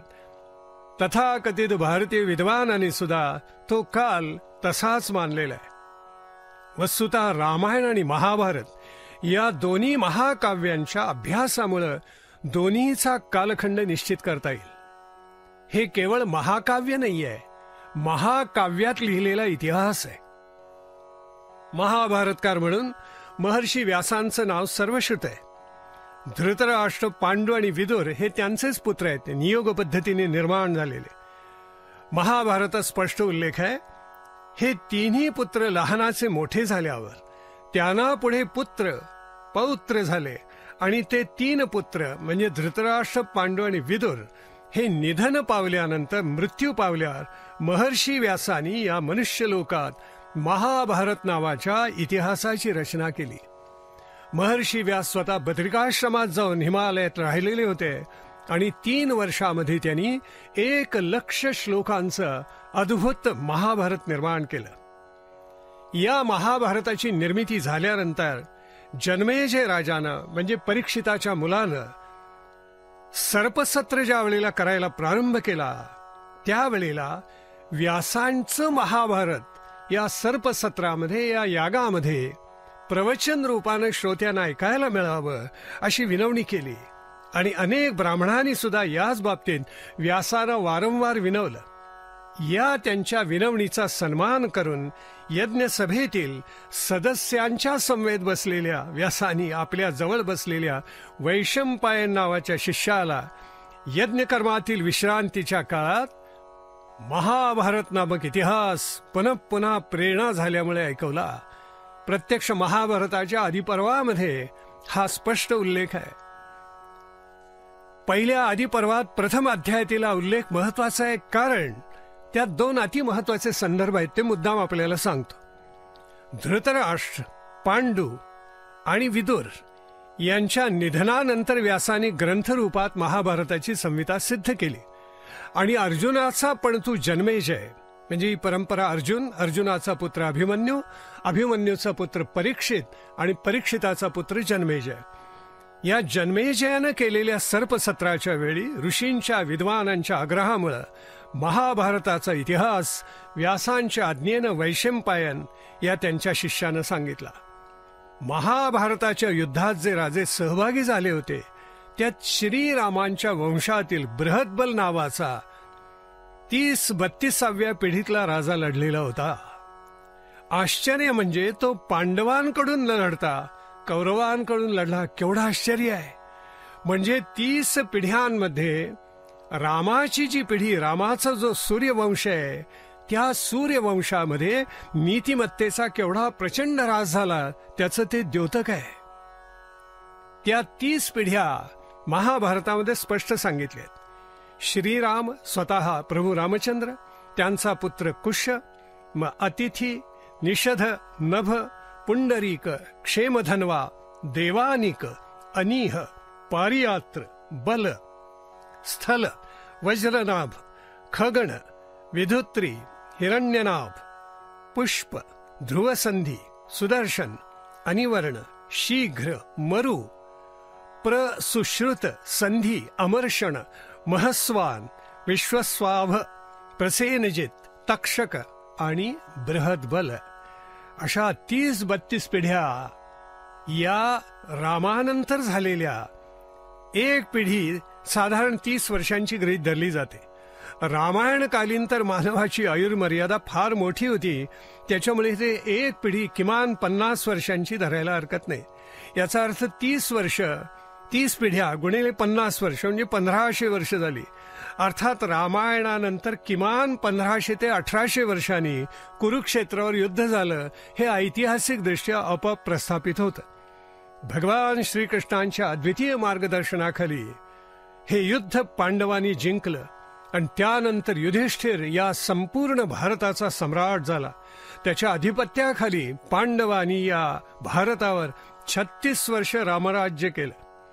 कुरुक्षेत्रावरील युद्ध केव्हा झालं याविषयी महाभारतातच उल्लेख आहे. द्वापर युग आणि कलियुग यांचा संधिकाल प्राप्त झाला असता या समंत पंचक देशामध्ये कुरुक्षेत्रावर कौरव आणि पांडव यांच्या सैन्यांमध्ये युद्ध झाले.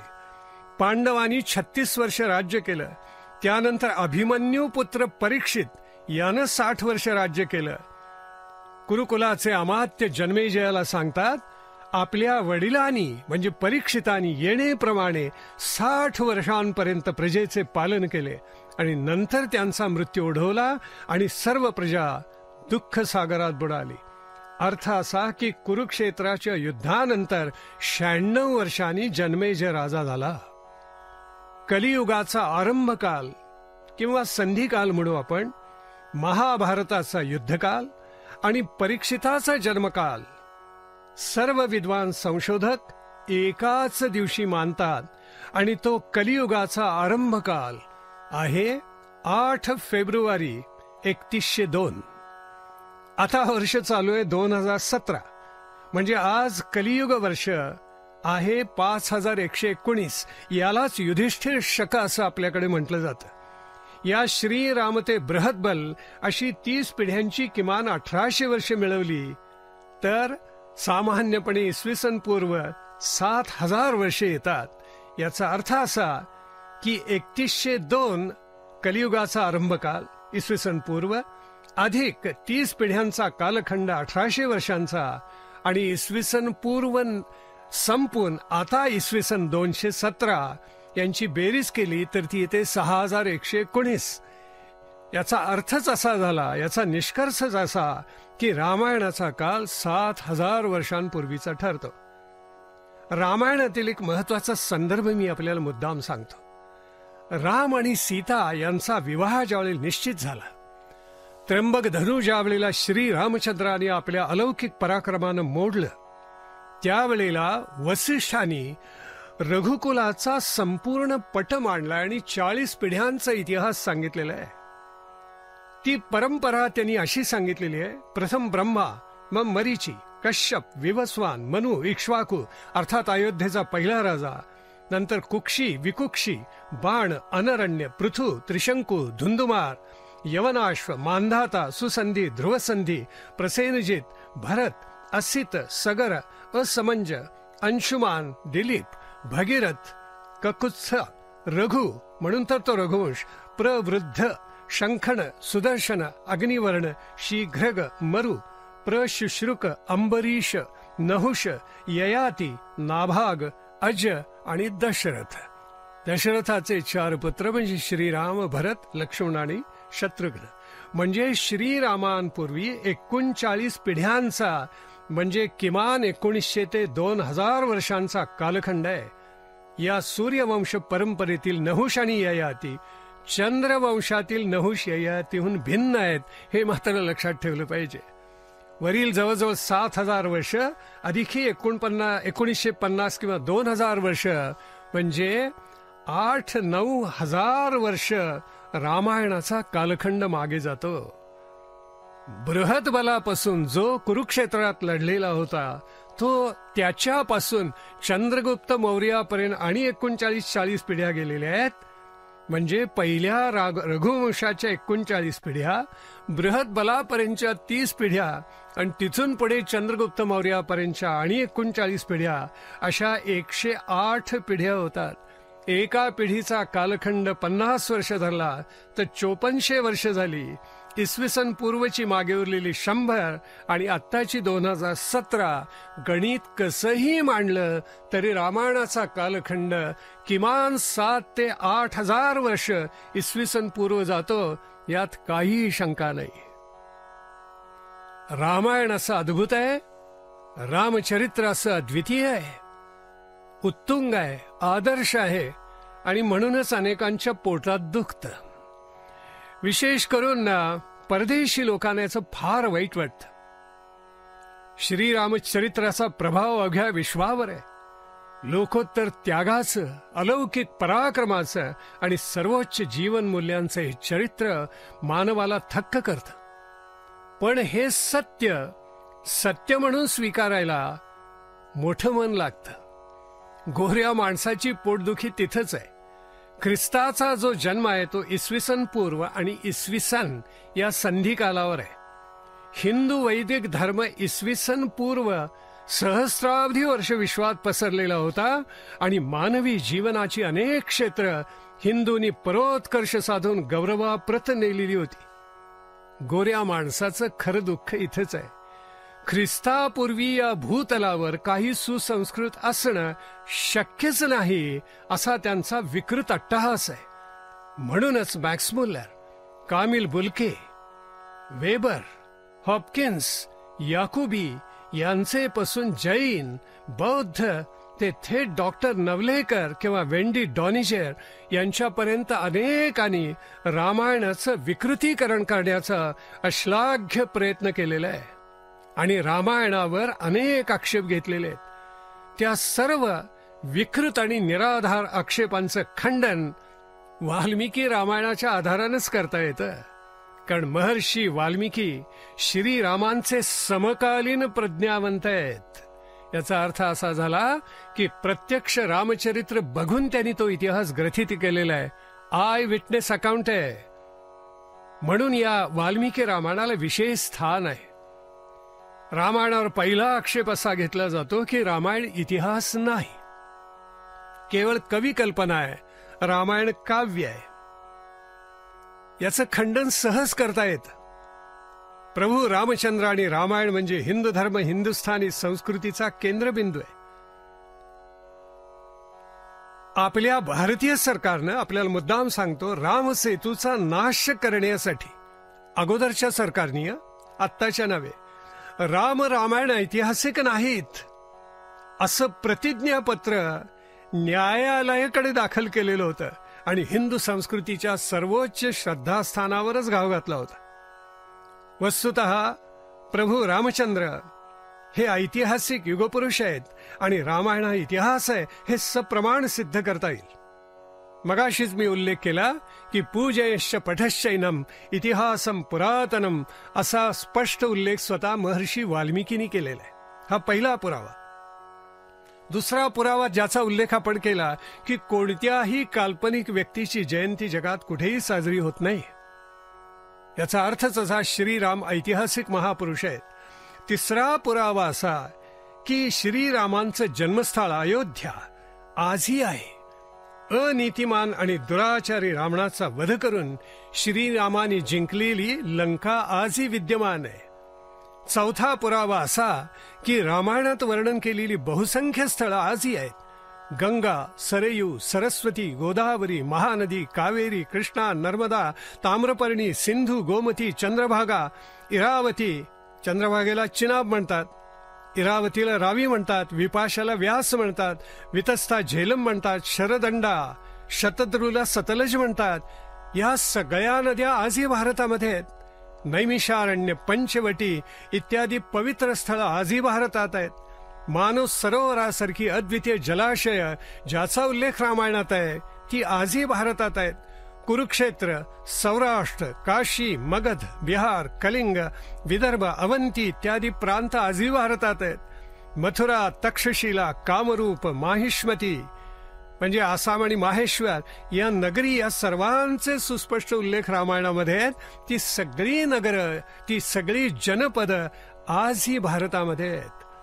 पाचवा पुरावा असा की श्रीरामांच्या आज्ञेनुसार नलानं वानरांच्या मदतीनं केलेलं सेतुबंधन. रामायण इतिहास आहे असं वाल्मिकीने लिहिलं. याचा अर्थ असा की सेतुबंधन सुद्धा ऐतिहासिकच. रामायणाच्या युद्धकांडात 22व्या सर्गात सेतुबंधनाचं सविस्तर वर्णन आहे. त्यातील काही उल्लेख अत्यंत महत्वाचे आहेत, मी आपल्याला मुद्दाम सांगतो. त्या युद्धकांडाच्या 22व्या सर्गातला 60वा श्लोक अत्यंत महत्वाचा आहे. महर्षी वाल्मिकींनी लिहिलेल्या हस्तिमात्रान महाकायाः, बघा महर्षी वाल्मिकी काय म्हणतात, हस्तिमात्रान महाकायाः पाषाणाश्च महाबलाः पर्वतांश समुत्पाट्य यंत्रैहि परिवहन्ति च. अर्थात हत्तीच्या आकाराच्या प्रचंड शिळा पाषाण पर्वतांना उखडून यंत्रांच्या साह्यानं सागर तीरावर महाबलाढ्य वानर आणत होते. हा प्रचंड पर्वत म्हणजे पूर्वेचा महेंद्र पर्वत आहे, हे अगदी उघड आहे. धनुष्कोटीच्या पुढील सामुद्रधुनी पराक्रमी आणि बलाढ्य वानरांनी प्रचंड पाषाणांनी आणि दगडांनी भरून काढली आणि सैन्याला लंकेपर्यंत जाता येईल असा पूल, त्यावर प्रचंड वृक्ष एकमेकाला बांधून तयार केला. युद्धकांडाच्या या 22व्या सर्गातच 65व्या श्लोकात स्पष्ट उल्लेख आहे, तरुभिः सेतु बध्नाति, तरुभिः सेतु बध्नन्ति वानराः. याचा अर्थ असा झाला की खाली अधिष्ठान पाषाणांचं, दगडांचं आणि त्याच्यावरचा सेतू हा प्रचंड वृक्षांचा आहे. अश्वकर्ण, धव, कुडा, अर्जुन, ताल, तिलक, तिवस, बिल्वक, सालवण, आम्र, अशोक, कर्णिकार, नारळ, बेहेडे, बकुल, निंब अशा अनेक वृक्षांची कापणी झाली आणि त्या वृक्षांचा लाकडाचा पूल त्या सामुद्रधुनीवर तयार केला असा स्पष्ट उल्लेख रामायणामध्ये. पहिल्या दिवशी 14 योजना, दुसऱ्या दिवशी 20, तिसऱ्या दिवशी 21, चौथ्या दिवशी 22 आणि 5व्या दिवशी 23 असा 100 योजनांचा पूल वानरांनी नलाच्या मार्गदर्शनाखाली आणि प्रभू रामचंद्रांच्या प्रेरणेने निर्माण केला. नासानं अंतरिक्षातून घेतलेल्या छायाचित्रामुळे सेतुबंधन झालं हे आता जगामध्ये निर्विवादपणे प्रस्थापित झालेले. आणखीन 2 पुरावे, 6वा आणि 7वा. बघा, सावधान होऊ नये का. कुरुक्षेत्रावरील युद्धात आपण आता ज्याचा उल्लेख केला त्या श्रीरामांच्या वंशातील 32व्या पिढीतला लवकुशापासूनचा बृहद्बल नावाचा राजा लढलाय. हिंदुस्थानचे भूतपूर्व पंतप्रधान मनमोहन सिंग शीख आहेत. त्यांनाही वंदनीय पूजनीय असलेल्या 10व्या गुरु गोविंद सिंगांनी गोविंद रामायण लिहून ठेवले. श्रीरामांचा आदर्श, श्रीरामांचं शौर्य पराक्रम गुरु गोविंद सिंगांनी शीख बांधवांपुढे ठेवला. ते म्हणतात, राम पवित्र है रघुवंश के अवतार, राम पवित्र है रघुवंश के अवतार, दुष्ट दैतन के संहारक, संत प्राणाधार. श्रीराम ऐतिहासिक युगपुरुष, म्हणूनच गुरु गोविंद सिंगांनी त्यांची प्रेरणा आणि पराक्रम शीख बांधवांच्या पुढे ठेवला. गोविंद रामायण हा 8वा पुरावा. शीख बांधवांना जीव की प्राण असलेल्या गुरु ग्रंथ साहिब मध्ये रामाचं नाव 2533 वेळेला आलेलं आहे. हा 9वा पुरावा. महाकवी कालिदासापासून स्वामी विवेकानंदांपर्यंत, टागोरांपर्यंत अनेकांना श्रीरामांच्या श्रेष्ठ चरित्राची उत्कट प्रेरणा आहे. श्रीरामांचा आदर्श वर्णन करताना स्वामी विवेकानंदांनी तरुणांपुढे हनुमंताची दास्यभक्ती ठेवलेली आहे. विवेकानंदांनी हनुमंताला महावीर म्हटलेलं आहे. महावीर म्हणजे प्रचंड योद्धा, प्रचंड शक्तीचा स्रोत असलेला महामानव. स्थिर भक्तीशिवाय आणि श्रद्धेशिवाय असे सामर्थ्य निर्माण होत नाही असे स्वामी विवेकानंदांना वाटतं. श्रद्धेशिवाय जर सामर्थ्य असलंच तर ते नेहमी विघातक आणि विश्वाच्या दृष्टीने इजा करणारच असतं. म्हणून तर जगामध्ये असा भयानक आतंकवाद फोफावलेला आहे. म्हणून सामर्थ्य आणि श्रद्धेची उत्तम संगत असलेल्या हनुमंताची पूजा विद्यार्थ्यांना शिकवली पाहिजे असं स्वामी विवेकानंदांचं सांगणं आहे. शारीरिक सामर्थ्याची पूजा हा आपल्या दैनंदिन जीवनाचा भाग झाला पाहिजे. देशात जागृती जर करायची असेल तर हनुमंताची शक्तीची, प्रभू श्री रामचंद्रांची पूजा घरोघर प्रचलित करायला हवी. यातच तुम्हा लोकांचं आणि देशाचं कल्याण आहे, एरवी काहीच तरणोपाय नाही असा स्पष्ट उल्लेख स्वामी विवेकानंदांनी आपल्या ग्रंथावलीमध्ये केलेला आहे. राम आणि सीतेविषयी तर काय सांगावं. स्वामी विवेकानंदांच्या मनामध्ये अपरंपार पूज्यभाव आहे. स्वामीजी म्हणतात की परमात्म्याने जर मनामध्ये आणलं तर कदाचित दुसरा राम होईल, पण दुसरी सीता होणार नाही. आपल्या सगळ्याच लेखनातून विवेकानंदांनी सीतेविषयी पराकोटीच्या गौरवानं लिहिले. अध्यात्म, त्याग, सहनशीलता, स्वयंशासन, पातिव्रत्य यांचा मूर्तिमंत आविष्कार म्हणजे सीता आहे. सीतेमुळे पातिव्रत्याचा गौरव झाला. सीता म्हणजे मूर्तिमंत पावित्र्याच. स्वामीजी म्हणतात, भारतीयांच्या दृष्टीनं जे जे काही शुभ, जे जे काही शुद्ध आणि जे काही पुण्यमय आहे त्या साऱ्याचा आम्हाला सीता या एका शब्दानं बोध होत असतो. नारीमधील ज्या नारी जनोचित भावांविषयी आम्ही श्रद्धा, भक्ती आणि आदर बाळगतो त्या सर्व भावांची सीता ही आम्हाला द्योतक वाटते.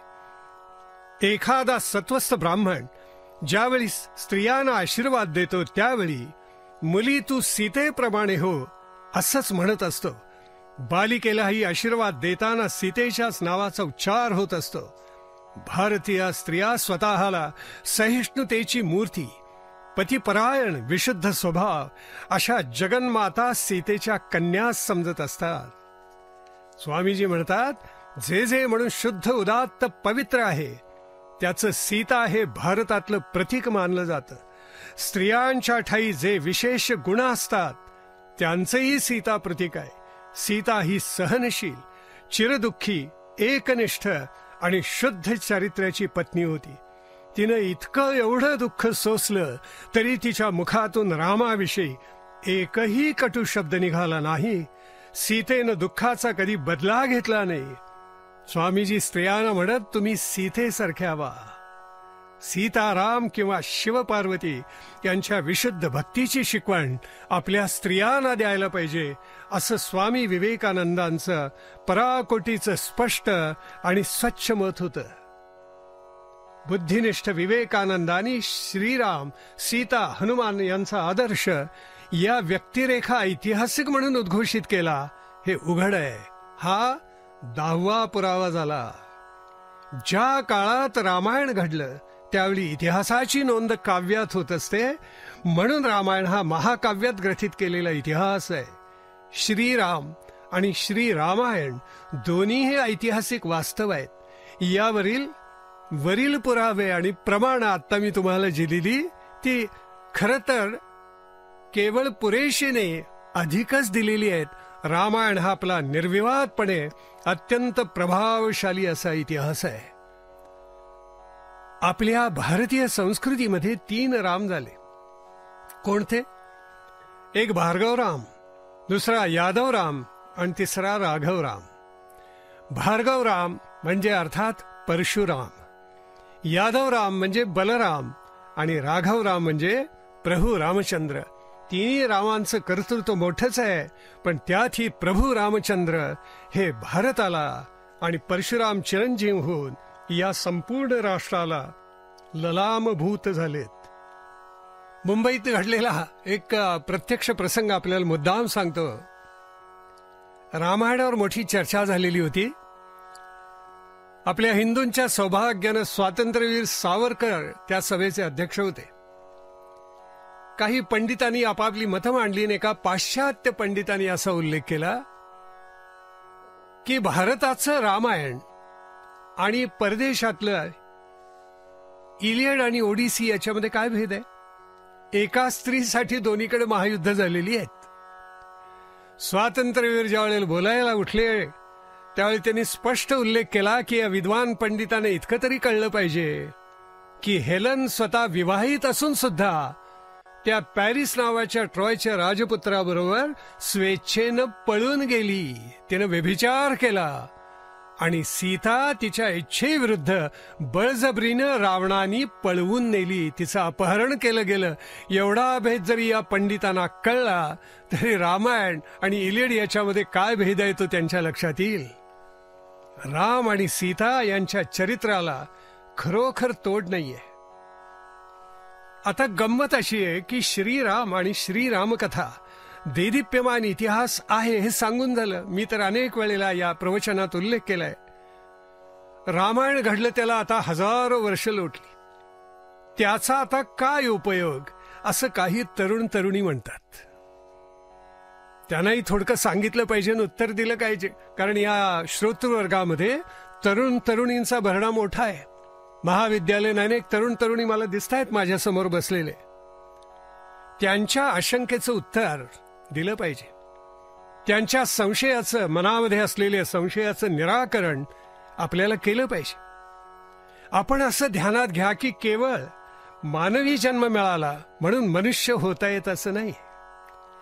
त्यासाठी जीवनाचा आदर्श सापडावा लागतो.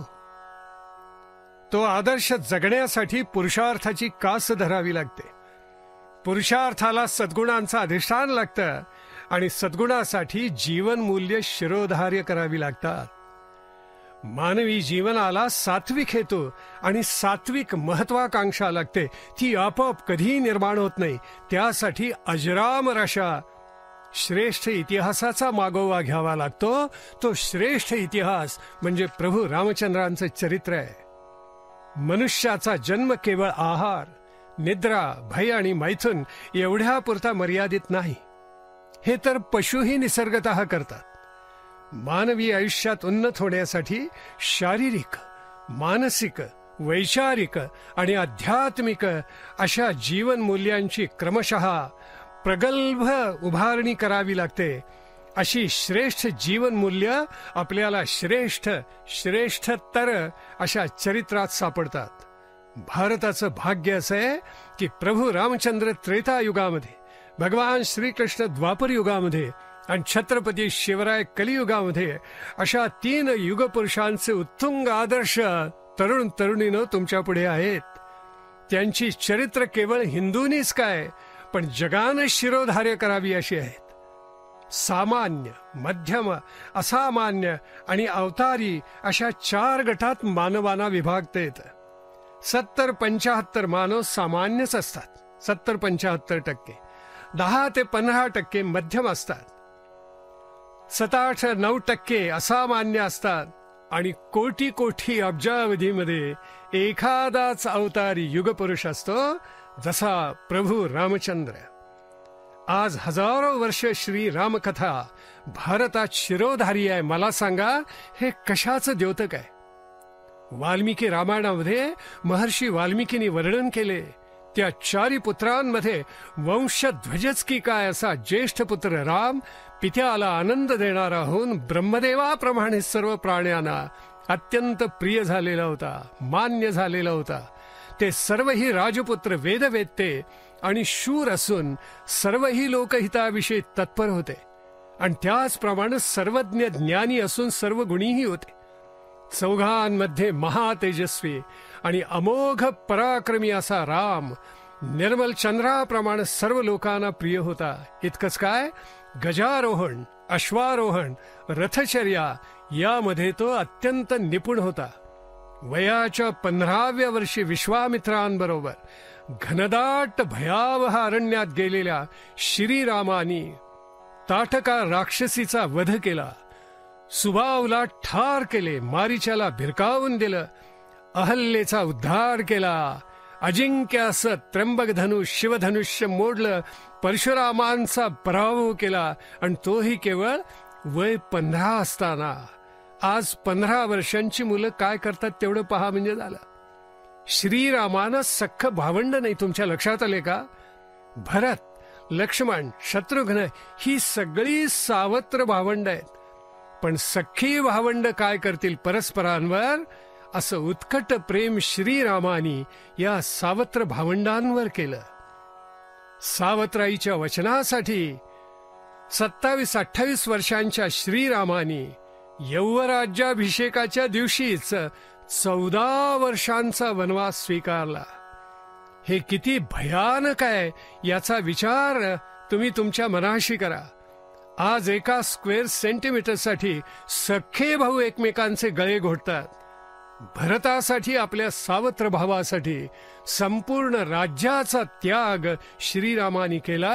हा त्याग कोणत्या तराजूमध्ये तोलणार सांगा? पती माग सीताही वनवासी झाली. पुढची 14 वर्षे तिनं कशी काढली असतील त्या सुकुमार सीतेनं. लक्ष्मण तर श्रीरामांची छाया, तोही वनवासात गेला. उर्मिलेनं 14 वर्षांचा विरह कसा झेलला असेल? ही सगळी मंडळी लोकोत्तरच हो. श्रीरामानी आणि सीतेनं 14 वर्ष कडकडीत ब्रह्मचर्य व्रताचं पालन केलं, म्हणून त्यांची भावंड आणि भावंडांच्या पत्नींनीही हे व्रत आचरलं. केवढं नवाल, केवढं आश्चर्य! आज चंगळवादात बरबटलेल्या अर्धनग्न संस्कृतीनं हा आदर्श थोडका तरी समजावून घ्यावा. आणि ही केवळ कविकल्पना नाहीये, हा घडलेला इतिहास आहे.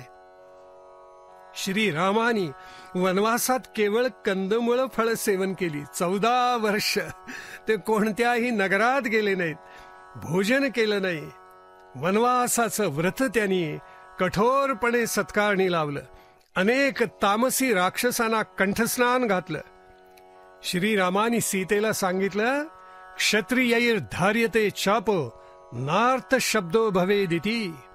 लोकांना दुःखी होऊन रडत बसण्याची पाळी येऊ नये आणि एकाही नागरिकाच्या मुखातून दुःखाचा हुंका बाहेर पडू नये, म्हणून क्षत्रियांनी सर्वांच्या रक्षणासाठी धनुष्य धारण करायचे असते. श्रीरामानी त्रिशिरा, दूषण, खर यांचा वध केला. 14 सहस्र राक्षस सेना 1.5 मुहूर्तामध्ये अक्षरशः 72 मिनिटात धाराशायी केली. या धनुर्विद्येला, या शौर्याला, या अलौकिक पराक्रमाला तोड नाही. भ्याड महापापी विषयी रावणानं सीतेचं कपटानं अपहरण केल्यावर हातपाय न गाळता वानर संस्कृतीला जिंकून सागरावर सेतुबंधन करून, खरं तर जगाच्या इतिहासामधले पहिलं उदाहरण आहे, एकमेव उदाहरण. रामचंद्रांनी लंकेत जाऊन रावण आदी राक्षसांना कंठस्नान घातलं. श्रीराम म्हणजे अलौकिक पुरुषार्थाची पराकाष्ठा आहेत. श्रीरामानी धर्ममर्यादा, भूपमर्यादा कधीही ओलांडली नाही. शत्रूला मारल्यानंतर त्याचा अंत्यसंस्कार अतिशय जाणीवेने केला. मरणांत आणि वैराणी हे तत्व शब्दशः पाळलं. रावणाला मारल्यावर लंकेचं राज्य स्वतःकडे न घेता श्रीरामानी लक्ष्मणाती विभीषणाला राज्याभिषेक केला. रावणाचा अंत्यसंस्कार केला. या औदार्याला तोड नाही. सीता त्यागानंतरही श्रीरामानी तापसाप्रमाणे उर्वरित आयुष्य व्यतीत केलेलं आहे. ज्या कालखंडामध्ये बहुपत्नीत्वाची चाल होती, त्या कालखंडात श्रीरामानी एक पत्नी व्रत आचरून दाखवलं. राम एक पत्नी, एक वचनी, एक बाणी असे होते. मला सांगा, त्यांच्या तुलनेत बसणारा दुजा कोण आहे? श्रेष्ठ मुनींपासून जटायू, गुह, सुग्रीव, शबरी, विभीषण या सर्वांना आपलंस करणारे रामचंद्रच. श्रीरामांचं सर्वश्रेष्ठ कार्य म्हणजे त्यांनी भारत जोडला. देव, ऋषी, मानव, वानर, राक्षस या 5 संस्कृतींना एका संस्कारामध्ये बांधून टाकलं. श्रीराम खरे भारताचे निर्माते आहेत आणि भारताचे राष्ट्रपिता आहेत. श्रीरामादी भावंड, सीतादी भगिनी, वसिष्ठादी मुनी संपूर्ण भारताला आदर्शभूत आहेत. रामायण म्हणजे जीवन मूल्यांची खाण आहे, त्यागाची परिसीमा आहे, आदर्शांचा स्वच्छ आरसा आहे आणि सद्गुणांचा सागर आहे. आज चंगळवादानं मानवी संस्कृती पोखरली आहे. बॉलिवूड, हॉलिवूड जीवनादर्श झालेत. अर्धनग्न विकृतीनं धुमाकूळ घातलेलं आहे. विज्ञानाची साधनं पराकोटीची घातक झाली आहेत. तरुण भरकटले आहेत, दिशाहीन झालेत. केवळ विकृती प्रकृतीचे मानवी जीवन मानवाची झपाट्यानं अधोगती करते. या सर्वांना तारेल तो रामायणाचा इतिहास आणि रामायणाची भव्य दिव्य आदर्श त्यागमय संस्कृतीच. आणि म्हणून रामायणाचा अभ्यास, रामायणाचं श्रवण हे अनिवार्य आहे. वाल्मिकी रामायण असा श्रेष्ठ ग्रंथ आहे. श्रेष्ठ ग्रंथाची लक्षणं समर्थांनी आपल्या दासबोधामध्ये सांगितलेली आहेत. समर्थ म्हणतात, जेणे परमार्थ वाढे, अंगी अनुताप चढे, भक्ती साधना आवडे, त्या नाव ग्रंथ. ऐकताच गर्व गळे, का ते भ्रांतीच मावळे, ना तरी एकसरे वळे, मन भगवंती. जेणे होय उपरती, पहा समर्थ काय म्हणतात, जेणे होय उपरती, अवगुण पालटती. जेणे सुटे अधोगती, त्या नाव ग्रंथ. जेणे धारिष्ठ्य चढे, जेणे परोपकार घडे, जेणे विषय वासना मोडे, त्या नाव ग्रंथ. असे ग्रंथ हाताच्या बोटावर मोडण्यासारखे असतात, कारण त्याचा इतिहास अलौकिक असतो. श्री रामकथा रामचरित्राचा हा इतिहास जो वाल्मिकींनी ग्रथित केलेला आहे, तो ग्रंथ आणि तो इतिहास असा अद्वितीय आहे. आज जे आपण सांगितलं, श्रवण केलं, ते सगळं श्रद्धेनं आपल्या अंतःकरणामध्ये, चित्तात, मनात, बुद्धीत धारण करूया. घरी गेल्यावर त्याच्यावर चिंतन मनन करूया आणि श्रीरामांची आरती गाऊन आज काही काल विरमूया. उत्कट साधिनी शिळा सेतू बांधोनी, लिंग देह लंका पुरविध्वंसूनी, काम क्रोधाधिक राक्षस मर्दूनी, देह अहम भाव रावण विंतोनी. जय देव निज बोधा रामा, परमार्थे आरती सद्भावे आरती परिपूर्ण कामा. जय देव प्रथम सीता शुद्धी हनुमंत गेला, लंका दहन करुनी अखया मारिला. माईला जांबू माळी भुवनी त्राटीला, आनंदाची गुढी घेऊन आला. जय देव निज बोधा रामा, परमार्थे आरती सद्भावे आरती परिपूर्ण कामा. जय देव निज बळ निज शक्ती सोडविली सीता, म्हणून येणे झाले अयोध्ये रघुनाथा. आनंदे ओसंडे वैराग्य भरता, आरती घेऊन आली कौसल्या माता. जय देव निज बोधा रामा, परमार्थे आरती सद्भावे आरती परिपूर्ण कामा. जय देव अनहत ध्वनी गर्जती अपार, अठरा पद्मे वानर करीती बुबुकार. अयोध्येसी आले दशरथ कुमार, नगरी होत आहे आनंद थोर. जय देव निज बोधा रामा, परमार्थे आरती सद्भावे आरती परिपूर्ण कामा. जय देव सहज सिंहासनी राजा रघुवीर, सोहम भावे तया पूजा उपचार. सहजांची आरती वाद्यांचा गजर, माधवदास स्वामी आठवना विसर. जय देव निज बोधा रामा, परमार्थे आरती सद्भावे आरती परिपूर्ण कामा. जय देव सत्राणे उड्डाणे हुंकार वदनी, करिडळमळ भूमंडळ सिंधू जळ गगनी. कडाडिले ब्रह्मांडोका त्रिभुवनी, असुरवर निशाचर त्या झाल्या पळणी. जय देव जय देव जय श्री हनुमंता, तुमचे मी प्रसादे नभिये कृतांता. जय देव जय देव दुमदुमले पाताळ उठला परिशब्द, धगधगला धरणी धरमानी लाखेद. कडाडिले पर्वत उडुगण उच्छेद, रामी रामदासा शक्तीचा शोध. जय देव जय देव जय श्री हनुमंता, तुमचे मी प्रसादे नभिये कृतांता. जय देव जय देव. राजाधिराज रामचंद्र महाराज की जय. महारुद्र हनुमान की जय. जय जय रघुवीर समर्थ.